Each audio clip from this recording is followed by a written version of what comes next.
Hey, what's up everybody? Now that the dust has settled and the content of all the epic foil races has been consumed, it is time to ask a little bit the bigger picture questions. And also thank you guys so much for liking and engaging with all the content. That really helps. And what I mean by bigger picture is that we're really going to have to ask the question, where is this whole thing gonna go? What is the future, and will it follow the path that we had with SUP? Will this sport provide a future for athletes, a financial future for athletes, or will it just remain a hobby for young enthusiasts to then later just phase out and find livelihood in something else? I really like to see a good development in this whole downwind foiling sport, because we already discover how broad the application can be. Just like with SUP, we started downwind foiling like mad, and all the channel races were the pinnacle of SUP racing, and things transformed over into flat water, and SUP by now has become a complete flat water sport, which is not bad. It brought the stoke of supping to so many places that is really stoked to see. We already see like a huge following in foiling in the pump foiling world on the flat water, with wake thieving and getting waves behind boats, like cruise boat kind of boats. And we just recently seen videos from Balzmüller and Michi Neff downwinding in lakes of Switzerland. Like, you think it's the EV channel. It's crazy, but these guys are actually making it happening, and therefore we are able to penetrate the sport into deeper markets and deeper areas. And that is really what I'm wondering, where we're gonna go. And not only that, we also want to bring new people to the sport, and that's a little bit where we have some concerns. And I actually want to hook in one of the videos from James Casey. He was talking in his thoughts about a little bit about the elitification of the sport, because we saw in the last 3 races here in Hawaii how extremely technical the sport has become, and also how fast it has become. In fact, to the point where James says it is more like an up and over sport, meaning like you're pumping up and over bumps, a cardio thing, rather than surf riding bumps, which we all love to do, like surfing in the open sea. But those races are not that anymore, and the questions are being raised is, are new people are getting turned away because the equipment has become so specific and so technical that the hobby riders like I am, for example, are kind of like, this is too far of a reach for me, and that is really what I'm wondering. Just also because foiling in its own is an extremely difficult sport. I can speak of my own experience. Connecting bumps on a foil is not that easy, and staying on foil for 2, 3, 4 miles at once is really not that easy. It requires a lot of practice and a lot of time, even if you are with a wing, you know, like you have your wing is your crutch, your parawing is a crutch, but without anything, you guys, it is really hard. So that is really like wondering, what are we going to do with this, and where is the future in that for maybe like a larger application, even like, let alone thinking of a tour of some sort where we can string together worldwide events with some great downwind destinations, and wondering, are we going to find sponsors for that? Are we going to find organizers for that? And so on. So there's a lot of questions that are unanswered at this time, but it is great to see that just guys like James Casey, for example, and other guys in the industry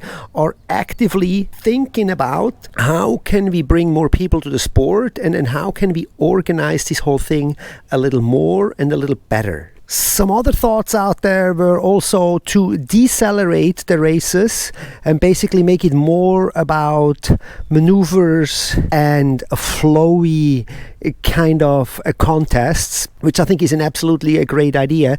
But the problem with those bump riding contests is that they happen rather far out.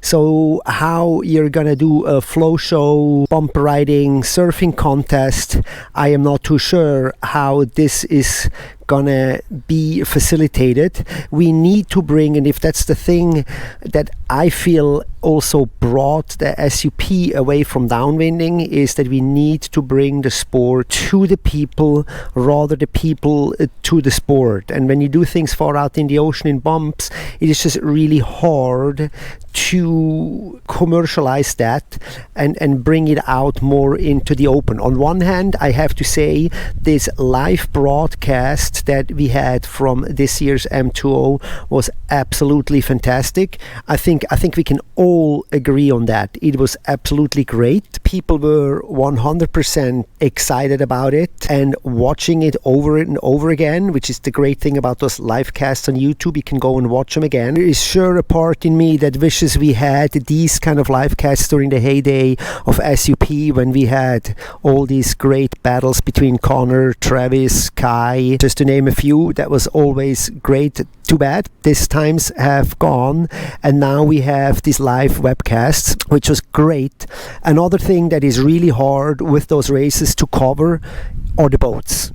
And like the M2M was super hard for me to cover. The boat was too small. We were having a very hard time covering the start or following the racers. At the M2O we had actually a great boat and we were really far up ahead, but there was no time for breaks. We were just rushing along, and the complaint that we get a lot from the racers that came up this year again is the boat wakes, and in my opinion also the white water. I don't know if they refer to that as boat wake as well, but the white water, the turbulent water behind the boats that the foilers have to go through, and anybody that foils that has ever gone into such a white water, it's very uncomfortable. So that is something else that the athletes are addressing, that there's too many boats, there's too much traffic, too much white water, too much wake.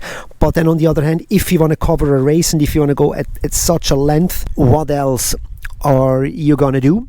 Are you just not doing escort boats anymore and follow with a helicopter and a bunch of drones and a few exclusive media boats? That is certainly another question that luckily I don't feel like I have to answer. In my opinion, my coverage for the M2O went really well. The boat was big enough, we were fast enough, we were able to follow mainly the head guys. It is not like in SUP where you can jump from one rider to another or say like, oh, let's wait for the second guy and then catch back up to the first guy. That is not possible. Once you're waiting for the second, third, fourth guy, then you are just out of luck and these guys are gone. So there's a lot of challenges with those open ocean races that I see to really further commercialize the sport and bring the sport to the people. The only thing I can see is that the excitement online is going to be big enough, and many people are seeing and watching what's happening in the open ocean through media coverage and then show up in Hawaii or Australia or in France where those races are happening right now, and trying to participate and grow the sport from that. And maybe one day it'll be big enough and it'll be happening on a Swiss lake as well. You never know, but that's kind of like where the hopes are. On the other hand, we have pump foiling. Just like in winging the other day, I watched the Fuerteventura wing foil race and I thought it was really cool to watch that slalom course that even had a section of a downwind part in it where guys had to pump downwind. So I thought it's really cool when you can incorporate that, and that would be something that would be really fun to incorporate in the sub foil sport as well, where you have a downwind section or you have to do a certain course. So that would be kind of cool. I can imagine something like at the gorge, for example, where things are a bit more compact, that you would maybe set a few buoys and guys would have to go like from one side to the river, of the river to the other, or there are some flat spots or some leeward spots behind some islands. Evidently you can't pump back up wind with an SUP foil. Everything would have to go kind of sort of into the same direction. So really, to sum this up, you guys, you see this is actually not that easy. There are a lot of questions, there's a lot of discussion out there, a lot of formats, a lot of ideas. One thing is for sure, I really feel the industry has to come together, because let's all not forget it. All of these things need to be funded somehow. They need to have sponsors. And in case of the Hawaii races, I know we're going to need some good sponsorship out here to secure the future of those races. So it's time for the industry also to step up. It's time for the action sport industry to step up and find sponsorship and funding for these races. Maybe find a tour someday. I know there are tours out there, but we do also know the business model of these tours. They all want to make money first and sort things out later. I know content needs to have reach. People need to get paid. People want to organize. Timekeepers needs to get paid. But I know a lot of those tours that are coming in, their first goal is to make money and everything comes after.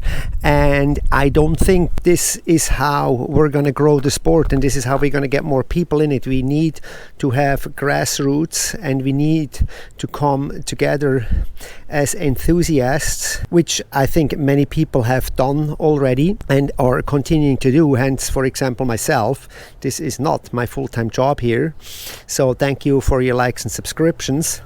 But let's keep an eye on this. Let's see what the future brings. Pump foiling, wing foiling, downwind foiling. There might be some crossover opportunities, like the Parawing, for example, could solve this problem, since you can completely get rid of your sailing device. So I could see the Parawing really step it into some sort of a device for a race format that has upwind, downwind, border cross kind of components. That would be actually really cool, the border cross idea. Different components, downwind foiling, then get the Parawing going, sail upwind to a buoy, and then pump downwind again, maybe have a flat section, who knows, maybe even go do some chicanes. And that could actually be really something that could be brought closer to the shore than this offshore racing that happens so far out. But we're just running wild with ideas, and if you have a cool idea, if you guys have any ideas or inputs, it is always really cool to hear from the community what everybody thinks. And until then, we'll see you guys in the next video.